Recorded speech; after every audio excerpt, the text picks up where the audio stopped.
아직 제가 몸이 이렇게 컨디션이 다 회복된 건 아닌 것 같아요. 그래서 여러분이 좀 기도해 주시면서 오늘 같이 예배드리고 말씀의 은혜가 되시기를 축원합니다. 우리 지금 금요일 저녁마다 예수님의 피 이걸 같이 계속 공부하고 있는데 창세기에서부터 시작되어지는 말씀들을 쭉 이렇게 살펴보면서 오늘 레위기의 말씀을 보았는데요. 1장 1절부터 9절까지 읽었지만 오늘 전체적으로는 레위기 1장부터 7장까지 제사법 전체에 관한 것을 한번 생각해 보려고 합니다. 이 제사법은 특별히 의식법이다 이렇게 표현을 할 수 있습니다. 제사 자체가 굉장히 중요한 하나의 의식이죠. 의식. 뭔가 시작이 있고 끝이 있고 이 중간에 과정들을 거쳐서 하나의 중요한 행사가 되어지는 의식이 있는 이런 법이라고 볼 수 있는데 구약 성경의 법은 세 가지가 있어요. 하나는 도덕법이라고 하는 겁니다. 도덕법. 우리 인간은 하나님이 선하신 분으로서 우리도 선하게 창조가 되었잖아요. 그죠? 그 하나님을 닮은 존재, 그 하나님의 선하심, 그걸 닮은 우리이기 때문에 하나님이 우리에게 양심이라는 것을 우리 속에 넣어주셨어요. 그 양심이 하나님에 의해서 우리 마음속에 새겨진 법이다라고도 표현할 수 있는데 인간은 그래서 하나님의 형상을 닮은 자로서 선하게 살 수 있는 이 은혜를 처음에 주셨어요. 그리고 그거에 따라서 하나님이 또 우리에게 율법이라는 것을 만들어 주셨는데 그 우리 인간의 양심, 하나님의 선하심, 여기에서부터 나오는 것이 인간의 윤리나 도덕 이런 걸 말할 수 있죠. 그 윤리 도덕에 합당한 법, 그것을 도덕법이라고 이야기를 합니다. 그것이 출애굽기 20장에서부터 23장까지 쭉 연결되어지는 처음에 주셨던 법, 그게 이제 보통 우리가 도덕법이다 이렇게 표현을 하고요. 두 번째는 시민법이라는 게 있어요. 혹은 사회법. 이건 뭐냐면 유대 사회에서 지키는, 유대인으로서 지켜야 되는 법이 있어요. 여러분 로마에 가면 로마법을 따라야 된다 그런 표현을 하거든요. 그러니까 각 나라마다 법이 있는데 그 법이 각 나라에 독특한 법들이 있어요. 전 세계적으로 이렇게 공통적인 그런 법이 있는가 하면 또 그 나라만의 그들의 민족과 그들의 특성 이런 것들을 바탕으로 해서 그 사회에서만 지키는 그런 법이 있는 거예요. 그런 법이 이제 다른 나라로 가면 그 법은 안 지켜도 되는 법이거든요. 그런데 그 나라에 가면 그 나라에 있는 그런 특별한 법이 있기 때문에 그거를 잘 지켜야 되는 거예요. 이런 걸 사회법 혹은 시민법이라고 얘기하는데 구약의 율법 가운데에서 오늘 우리가 안 지켜도 되는 법이 바로 이런 법이에요.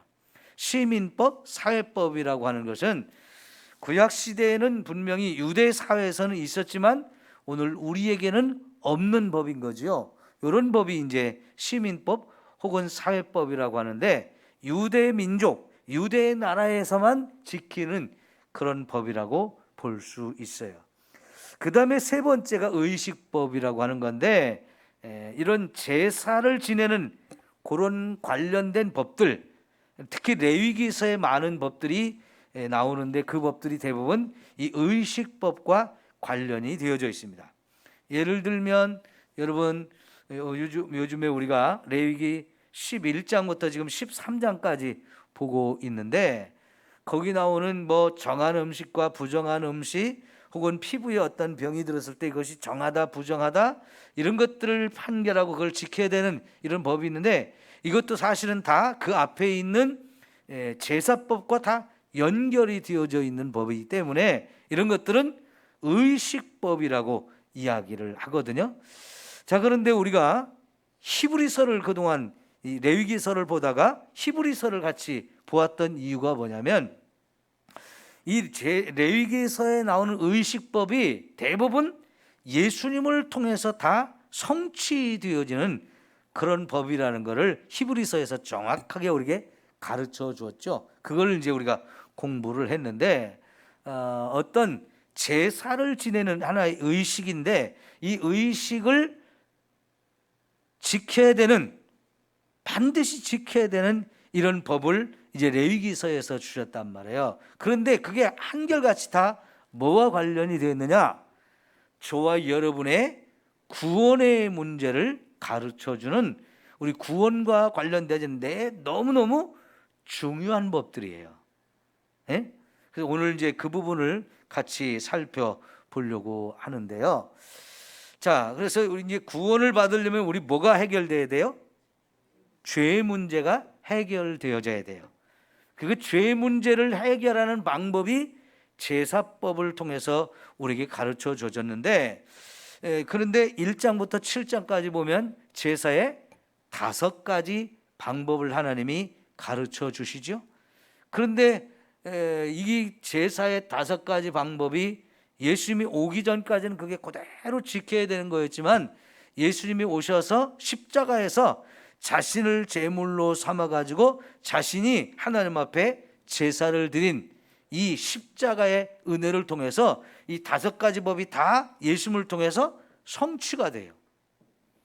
그래서 이제 구약시대는 5가지 제사를 드렸지만, 신약시대인 우리는 예수님의 십자가를 믿음으로 인해서 이 십자가 속에 5가지 제사법이 다 들어가서 거기서 완벽하게 성취가 되어졌기 때문에 지금 우리는 구약시대의 성도들처럼 소를 잡거나 양을 잡거나 염소를 잡아가지고 제사를 드리지 않아도 예수님의 이 십자가의 은혜를 힘입어 우리의 죄를 더 완벽하게, 더 온전히 씻음받고 완전히 구원받을 수 있는 길이 활짝 열려지게 된 거죠.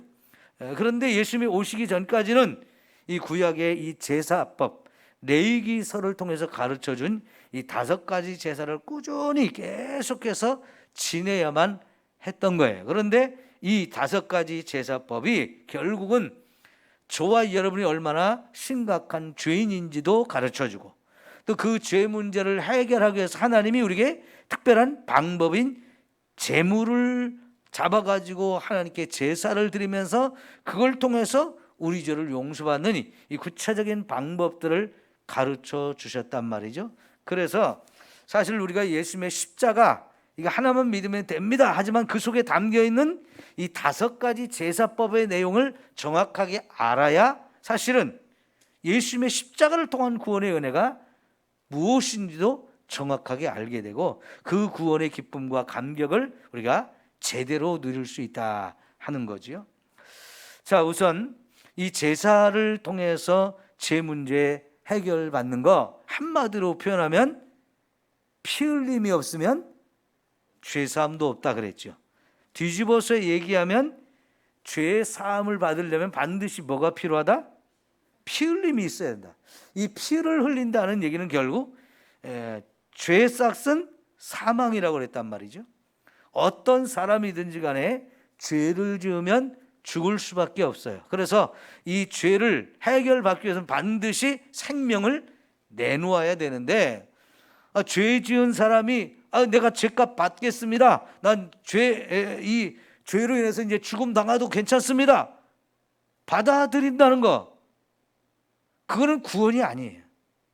그냥 죄 짓고 그 죄값을 따라서 죽음을 당하는 거예요. 그죠? 근데 이 구원이라는 것은 그렇게 죽을 수밖에 없는 저와 여러분인 것을 하나님이 인정하시면서도, 그러지만 내가 너를 살려주기를 원한다. 그런데 너를 살리려면 내 죄 문제가 해결되어져야 되는데, 이 죄 문제 해결을 받기 위해서는 너를 대신해서 다른 생명이 죽어야 된다. 그래서 그렇게 이제 소였고 양이었고 염소였단 말이죠.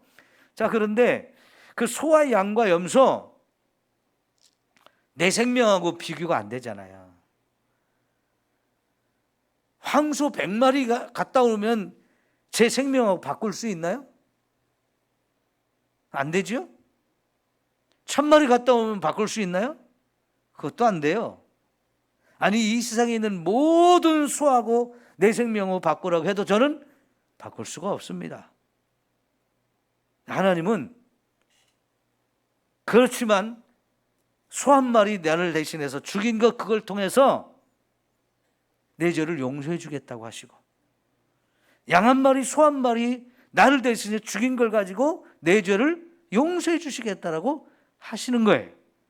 근데 그렇게 아까 말씀드린 것처럼 내 생명하고 소나 양의 생명하고는 비교할 수가 없는데, 그렇다고 보면 이 소라고 하는 재물, 양이라고 하는 재물, 이걸 가지고는 저와 여러분의 죄를 완벽하게 해결할 수가 없단 말이죠. 그래서 사실은 이제 하나님께서 그 소와 양이 아니라 하나님의 아들인 예수님이 오셔서 나를 대신해서 죽어주신다는 거, 이걸 통해서 저와 여러분의 죄를 용서해 주시는데, 그러면 여러분, 유병하기가 100명 있다고 해서 예수님의 생명하고 바꿀 수 있나요? 바꿀 수 없습니다. 이 세상의 모든 사람들의 생명과 죄송해요.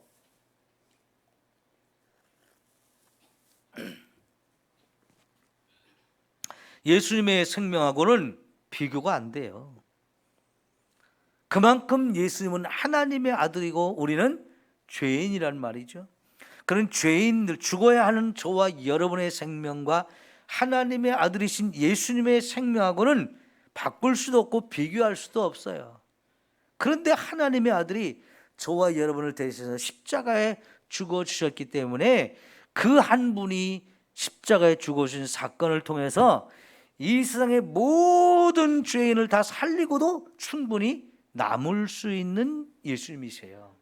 그 예수님이 나를 위해서 십자가에 죽어주셨고, 그래서 그 예수님을 믿으면 누구든지 다 구원을 받을 수 있는 길이 열려지는데, 이 예수님을 통해서 우리를 구원한다는 것을 구약시대는 이렇게 제사법을 통해서 저와 여러분에게 가르쳐 준 거지요. 원래 이 말이 처음 예수님 하나님께서 약속한 게 창세기 3장 15절이었죠. 거기서 여자의 후손을 약속해 주셨죠. 거기서 말하는 여자의 후손, 그분이 바로 이제 예수님이었는데, 죄를 짓고 죽을 수밖에 없는 인간인 우리에게 하나님께서 여자의 후손을 약속하셨단 말이죠. 그리고 이제 죄인인 우리의 이 부끄러움, 그것을 가려주기 위해서 짐승을 죽여가지고 그거를 가죽옷을 만들어서 사람에게 입혀주면서 인간의 죄인으로서 느끼는 그 부끄러움, 두려움, 이런 것들을 가려줄 수 있는 가죽옷을 만들어 주셨죠. 그게 바로 이제 하나님이 우리를 구원하는지를, 어떻게 구원하는지를 보여주는 하나하나의 사건이 되어졌단 말이죠. 그건 마치 창세기 전체를 마치 뭐와 같은 거냐면 성경 전체에 모판과 같다 그래요. 모판. 여러분, 농사를 짓는 사람들이 처음에 씨앗을 뿌리죠. 근데 요즘에는 다 어떤 방식으로 하냐면 모판을 만들어서 거기다 씨앗을 뿌려가지고 거기서 싹을 틔워가지고 모종을 키우죠. 그런 다음에 그거를 이제 밭에다가 정식으로 옮겨가지고 심어서 작물을 키운단 말이죠. 그래서 저는 이제 집에서 그런 것도 하지 않고 다 이제 모종을 미리 회사 같은 데서 다 생산을 해가지고 농사 짓는 사람들이 그 모종을 사다가 집에서 심어요. 그죠? 그 모종이라는 게, 모판이라는 게 참 중요하거든요. 근데 성경 창세기는 성경 66권에 모종과 같은 곳이다, 모판과 같다, 이렇게 표현을 해요. 그래서 창세기에 나오는 모든 내용들은 이제 하나의 묘목과 같아요. 묘목. 여기 가죽옷이라든가 여자의 후손이라든가 이런 것들이 하나의 씨앗처럼 딱 생겨가지고 요게 이제 싹이 트고 하다 보면 자라가지고 큰 나무가 되고 거기서 열매가 맺어지잖아요. 그것처럼 하나님께서는 창세기에서 여자의 후손, 가죽옷, 노아의 방주 이런 것들을 우리에게 보여주셨는데 그게 하나의 씨앗과 같고 모판과 같아가지고 그것이 이제 자라다 보면 아 이게 뭔 나무인지 그리고 거기서 열려지는 열매 이거를 우리가 볼 때 이제 그걸 구체적으로 깨닫게 되는데 결국 이런 것들이 다 뭐냐면 하나님께서 저를 구원한다는 얘기를 하나씩 하나씩 가르쳐 주던 내용들인데 이런 내용들이 결국 이 레위기서의 제사법을 통해서 엄청나게 많이 보여주신 거예요. 근데 그 레위기서의 내용이 결국은 딱 완성이 되어지는 게 어디서 완성이 되어지냐? 예수님의 십자가를 통해서 완성되어지는 것을 우리는 볼 수 있거든요. 자, 여러분 아까 하나님이 아담과 하와에게 가죽옷을 입혀 주셨는데 이게 이제 창세기 6장 더 내려가면 노아의 방주가 나오죠. 노아의 방주 그는 하나의 구원선이에요. 구원선. 그러죠? 온 세상이 하나님이 어마어마한 비를 내리시고 땅 속에 또 들어있던 물까지 샘이 다 터져가지고 이 세상에 완전히 물에 홍수가 나가지고 세상이 망하는데 하나님이 그런 가운데서 사람을 구원할 수 있는 배를 하나 만들도록 가르쳐 주셨죠. 그런데 여러분 이 노아의 방주가 오늘날 사람들이 바다가나 이런 강의 물에서 타고 다니는 배하고는 다른 거예요. 모양이 배하고는 다른데 이 노아의 방주의 모습은 뭐냐면 여러분 직육면체 상자라고 보셔야 돼요. 상자. 예를 들면 여러분 라면 상자 있죠? 이렇게 넓적하고 길쭉한 라면 상자 있죠? 그 라면 상자 같이 생긴 네모진 거예요. 네모진 거. 박스란 말이죠. 박스. 그런데요 하나님이 그 어마어마한 홍수 가운데서 사람과 짐승들을 살릴 수 있는 구원선으로서 그런 박스, 방주를 만들어 주셨는데 지난번에 제가 안식년 때 미국의 성경적 창조론 이걸 배우러 갔더니 거기서 가르치시는 분이 배를 타겠습니까? 방주를 타겠습니까? 라고 물어봐요. 그 방주의 모양이 배 모양이 아니고 나무 상자, 네모진 나무 상자였다는 거예요. 그러면서 배를 타겠습니까? 이 방주를 타겠습니까? 라고 물어봐요. 근데 처음에는 다 배를 타야죠 이렇게 대답을 했는데 그분의 설명을 듣고 나니까 배보다도 더 안전한 것이 나무 상자로 만들어진 이 노아의 방주라는 거예요. 노아의 방주가요 나무 상자, 네모진 나무 상자로 되어져 있는데 이게 배보다도 더 안전하다는 거죠. 그 어마어마한 이 물이 엄청난 그곳에 딱 떠 있을 때 그게 훨씬 더 안전하다는 거예요. 그래서 사실은 이제 방주를 타야 되는데 이 방주라는 게 배에 보면 여러분 반드시 키도 있고 돛도 있고 닷도 있고 그러죠. 그죠? 그런데 노아의 방주에는 돛대도 없어요. 돛도 없어요. 키도 없어요. 방향을 이렇게 방향을 정해주는 키도 없어요. 거기다가 여기다 정박해제하고 놓을 수 있는 닷도 없어요. 그런데 이게 안전한 거예요. 그럼 여러분 보세요. 가든지 말든지 이거는 누가 결정할까요? 방주가 가야 되는가, 앞으로 가야 되는가, 뒤로 가야 되는가, 이거는 누가 결정하냐? 하나님이 결정하시. 오른쪽으로 갈지 왼쪽으로 갈지 이것도 누가 결정하느냐? 하나님이 결정해요. 여기다 정박을 해야 될지 말아야 될지 그것도 누가 결정하느냐? 하나님이 결정해요. 그 방주 안에 타 있는 노아의 가족들은 뭐 가든지 말든지 멈추든지 오른쪽으로 가든지 왼쪽으로 가든지 아무 상관없어요. 그들이 결정할 수 있는 게 아무것도 없어요. 오직 누가 결정하시느냐? 하나님이 결정하셔요. 이게 구원선이에요. 왜냐고요? 인간은 하나님이 설계하고 하나님이 만들려고 하는 이 노아의 방주 안에 들어가는 거 하나님이 우리에게 허락해 주셨기 때문에 들어갈 수 있었던 거고요. 그 안에 들어갔을 때 가든지 안 가든지 오른쪽이든지 왼쪽이든지 이걸 모든 걸 누가 결정하느냐? 하나님에 의해서 결정이 되게 하시는데 이게 방주였어요. 그런데 안에 들어가면 다 삽니다. 그 안에 들어간 사람 갔던 이 생명체 치고 죽은 게 하나도 없어요. 사람이 됐든 동물이 됐든 하나도 죽지 않았어요. 완벽하게 홍수가 끝나고 물이 다 빠져나갈 때까지 안전하게 그 안에서 생명을 유지할 수 있었고요. 이 방주 안에 들어가지 못한 사람들은 다 멸망을 당했죠. 그래서 우리가 반드시 이 생명선인 방주 안에 들어가야 되는데 이 방주가 바로 하나님께서 저와 여러분을 구원하는 걸 보여주는 놀라운 사건이었죠.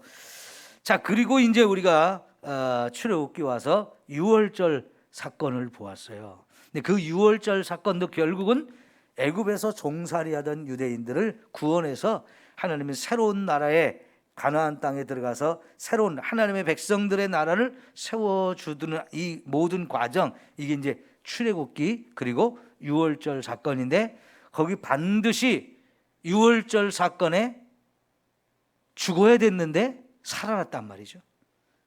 누구 때문에 살아났어요? 유월절 어린 양, 그죠? 유월절 어린 양이 장자들을 대신해서 죽어 주었기 때문에 그 유월절 어린 양을 죽인 가정마다 다 구원받을 수 있는 놀라운 은혜를 주셨잖아요. 그걸 이제 좀 더 구체적으로 가르쳐 준 것이 오늘 이 제사법인데요. 제사법은 5가지가 있죠. 번제가 있고 소제가 있고 속죄제가 있고 속건제가 있고 화목제, 이 5가지 제사가 있는데 하나님이 왜 이 5가지 제사를 드리게 했을까? 거기에는 우리의 죄 문제 때문에 그래요. 첫째, 번제는 어떤 죄와 상관이 있느냐? 저와 여러분의 원죄와 상관이 있어요. 이 번제는 우리의 죄 문제를 해결받기 위해서 하나님께 드린 제사 중에서 특별히 우리 원죄를 하나님께서 해결받게 하는 문제가 이 번제라고 볼 수 있는데, 원죄가 있다는 얘기는 이 세상에 모든 사람이 다 죄인이라는 거예요. 너나 할 것 없이 모든 사람이 다 태어날 때부터 아담과 하와의 죄가 유전이 돼서 그 죄로 유전된 상태로, 죄에 오염된 상태로 태어나다 보니까 태어나면서부터 이미 우리는 죄인으로 태어난 거예요. 그러니까 하나님 앞에 설 수가 없는 존재, 그래서 죽을 수밖에 없는 존재고 지옥에 영원히 멸망받을 수밖에 없는 존재가 된 것이 저와 여러분인데, 이런 저와 여러분의 죄를 다 용서받기 위해서 드리는 제사가 번제라고 말할 수가 있어요. 두 번째 제사는 소제라고 하는 것이 있는데, 곡식을 가루로 내가지고 그 다음에 가루 그 자체를 드릴 수도 있고, 이걸 삶아서 떡처럼 만들 수도 있고, 구울 수도 있고, 뭐 여러 가지 전을 부칠 수도 있고 방법이 있는데, 이 곡식 가루를 가지고 하나님 앞에 제사를 드리는데, 이 제사는 뭐냐면 하나님 앞에 나를 드립니다. 하나님, 나는 하나님의 것입니다.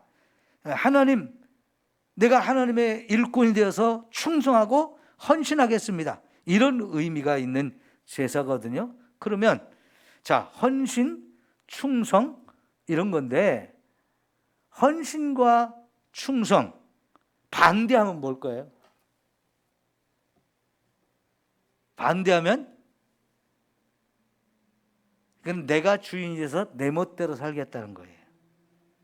하나님을 인정하고 하나님이 나의 하나님이고 나는 그분의 피조물로서 나는 하나님의 뜻대로만 살겠습니다. 순종하겠습니다. 그리고 하나님, 내 자신을 하나님께 드려서 하나님의 일꾼으로 쓰임받고 싶습니다. 하나님이 제게 무슨 사명을 주시는지 무슨 일을 주시는지 제가 죽도록 충성하겠습니다. 이걸 다짐하고 그런 마음으로 드리는 게 이제 소제인데요. 그걸 뒤집어 엎으면 뭐냐면 하나님을 인정 안 하겠다는 뜻이에요. 내가 주인 되어서 내 마음대로 살겠다는 거예요. 나를 위해 살고 내가 최고라는 그런 생각을 가지고 사는 것을 말하는데 인간은요, 하나님 믿으면서도 이게 잘 안 되는 사람이 많거든요. 그러나 이제 하나님 믿는 이런 사람이 되어졌다면 적어도 내가 주인이 아니고 하나님이 내 인생의 주인입니다. 내 생명의 주인도 하나님입니다 하고 하나님께 이제 내가 순종하겠습니다. 이걸 고백해야 되고요. 이왕에 하나님 자녀로서 나를 구원하셔서 내가 하나님 뜻대로 살고 사는데 여기서 온전히 헌신하고 온전히 순종하겠습니다. 충성하겠습니다. 이걸 다짐하는 거거든요. 그걸 뒤집어 엎으면 내 인생은 하나님 것도 아니고요, 내 거거든요. 내 마음대로 살겠습니다. 나를 위해 살겠습니다. 이게 이제 하나님과 정면으로 대적하는 이런 모습이죠. 자, 요거를 깨트리고 나는 내 생명까지도 내 것이 없고 다 하나님 것입니다. 하나님이 주인입니다. 그래서 나는 하나님 말씀에 전적으로 순종하고 헌신하고 충성하겠습니다. 이걸 다짐하는 이 제사인데, 그렇다면 내가 하나님 앞에 주인으로 살았던 죄, 불순종하며 살았던 죄, 불충하며 살았던 죄, 이런 죄들을 하나님 앞에 회개하고 용서받는 제사가 바로 이 소제라고 말할 수 있고요. 속죄제와 속건제, 이 두 가지는 자범죄를 지었을 때 그걸 깨달았을 때 드리는 제사거든요. 내가 이러이러한 죄를 범했습니다라고 구체적으로 지은 죄를 깨닫고 그 죄를 하나님 앞에 회개하면서 이제 씻음 받는 건데, 이건 전적으로 자범죄에 대한 이야기이고요. 화목제는 어떤 때 드리느냐? 하나님과 나의 관계가 깨어졌을 때, 그리고 이웃과의 관계가 깨졌을 때 그 관계를 회복하는 제사. 죄를 회개하고 용서받으면서 결국 최종적인 목적이 뭐냐? 하나님과의 관계가 아름답게 회복이 되어지고 그 하나님과의 관계가 회복된 사람은 이웃과의 또 관계가 사랑의 관계로 회복이 되어져야 되는데, 그거를 이제 같이 경험하고 같이 회복하기 위해서 많은 이웃 사람들을 불러서 내가 드리는 제물의 일부를 받아서 같이 나누면서 잔치를 벌이고 기쁨을 누리면서 같이 이제 화해하고 관계를 다 회복시키는 이런 제사. 이 관계를 회복시키는 거예요. 그러니까 여러분, 나 혼자만 예수 잘 믿어주면 된다. 사실은 그게 굉장히 비신앙적인 거예요. 신앙은 절대로 나 혼자 하나님 믿는 거 아니에요. 하나님께서 나와 함께 신앙생활하는 많은 이웃들을 옆에 붙여주시면서 그 사람들과 사랑의 관계를 만들고 더 나아가서는 예수님의 몸의 지체가 되어서 서로 섬기며 베풀고 나누는 이런 삶을 살게 하시는데, 이게 이제 하나님과의 관계도 그렇게 회복되듯이 내 이웃과의 관계도 회복시켜야 된다는 거죠. 이게 제사의 마지막 화목 제사를 드리는 이유인 건데요. 이 모든 것들을 5가지를 나누어서 드릴 수밖에 없는 이유가 뭐냐? 재물의 한계가 있기 때문에 그런 거예요. 소를 잡고 양을 잡고 염소를 잡아도 그 재물 하나를 가지고 저와 여러분의 죄를 용서받을 수 있는 이 한계가 너무나 뚜렷하기 때문에 소 한 마리 잡았다고 해서 우리 죄 문제 다 해결되는 게 아니란 말이죠. 속죄를 위한 제물을 따로 잡아야 되고, 번제를 위한 제물을 따로 잡아야 되고, 또 소제를 위한 제물을 따로 준비해야 되고, 화목제를 위한 제물이 따로따로 준비되어야 하는 것은 그 제물이 가진 한계 때문에 그런 거예요.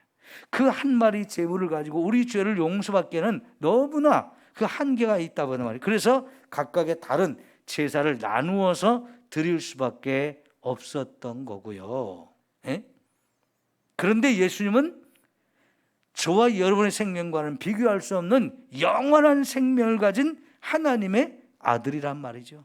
그분이 오셔서 자신을 제물로 삼아서 십자가에서 죽으셨을 때 그 제물의 가치, 제물의 은혜는 저와 여러분 모두를 다 살리고도 남는 어마어마한 생명을 가지신 분이란 말이죠. 그래서 그분은 이런 제사를 따로따로 드릴 필요도 없고, 한 사람 한 사람을 위해서 또 죽고 또 죽고 그럴 필요도 없고, 단 한 번의 죽음으로 이 세상의 모든 사람의 모든 죄를 다 용서할 수 있는 엄청난 은혜와 능력을 가지신 분이란 말이에요. 그래서 예수님이 단 한 번에 그 제사를 드릴 수 있게 되어진 거고요. 그 예수님을 믿기만 하면 저와 여러분의 이 모든 죄들을 한 번에 다 용서받고 씻음 받을 수 있다 하는 거죠.